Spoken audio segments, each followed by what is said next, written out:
जी कहिए सलीम साहब, आपने तो काफी टाइम के बाद फोन किया। असल में मिस सादिया एक केस के सिलसिले में शहर से बाहर गया हुआ था। समझ गई। क्या अभी तक कोई खबर नहीं मिली है? नहीं मिस सादिया, लेकिन चंद लोग हैं जिनसे आपकी बहन ने बात की थी, हम उनकी तफ्तीश कर रहे हैं। उम्मीद है कुछ न कुछ सामने आ जाएगा। ये जिन लोगों की आप बात कर रहे हैं, क्या उनका नाम मालूम है आपको? नहीं, लेकिन उनमें से एक झुग्गी बस्ती की एक औरत है। कौन से मोहल्ले से है? मेरे आदमी इन्वेस्टिगेशन कर रहे हैं। आपको इसलिए फोन किया क्योंकि आपकी कॉल और मैसेज आया हुआ था।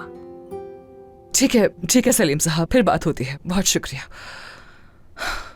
कहीं ये वही मोहल्ला तो नहीं है जिसके बारे में नरिमान मुझसे बात कर रही थी?